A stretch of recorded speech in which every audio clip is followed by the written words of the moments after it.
என்னை ஆட்கொண்டவரும் நான் சேவிக்கிறவருமானேன். ஆண்டவராகிய இயேசு கிறிஸ்துவின் நாமத்தினாலே அன்பினல் வாழ்த்துக்கள்.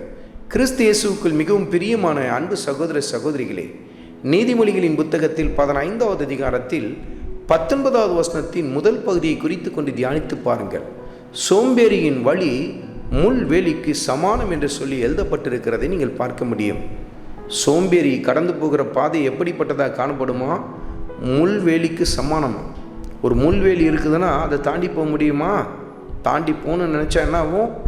சரீரத்தில் பலதரப்பட்ட காயங்கள் ஏற்பட ஆரம்பிக்கும். இப்படி தான் ஒரு சோம்பேறியுடைய வாழ்க்கையின் பாதை இப்படி தான் காணப்படும். இந்த முள்வேலியை யாரோ கொண்டு வந்து போட்டுட்டாங்கன்னு நினைக்காதீங்க.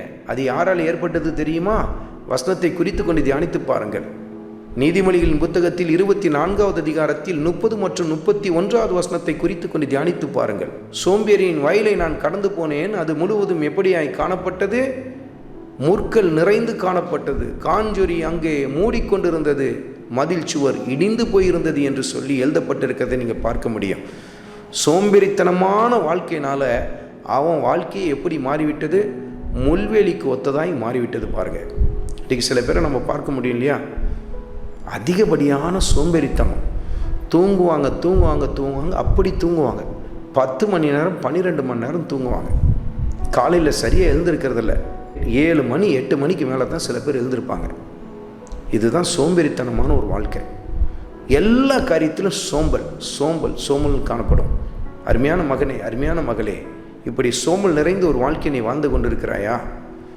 உன் வழிகள் என்னவாய் மாறிவிடும்?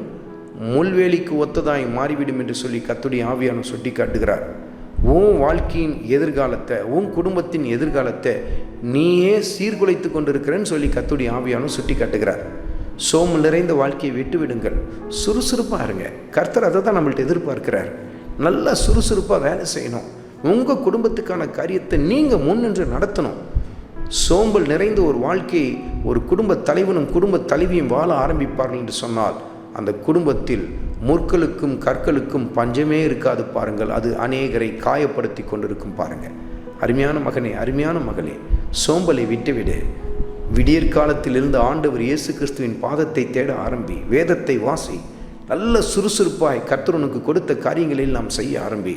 கர்த்தர் அங்கு நிறைவான ஆசீர்வாதத்தை தருவதை நீங்கள் பார்க்க ஆரம்பிப்பீர்கள். ஆண்டவராகிய இயேசு கிறிஸ்துவின் கிருபை உங்கள் அனைவரோடும் கூட இருப்பதாக. ஆமென்.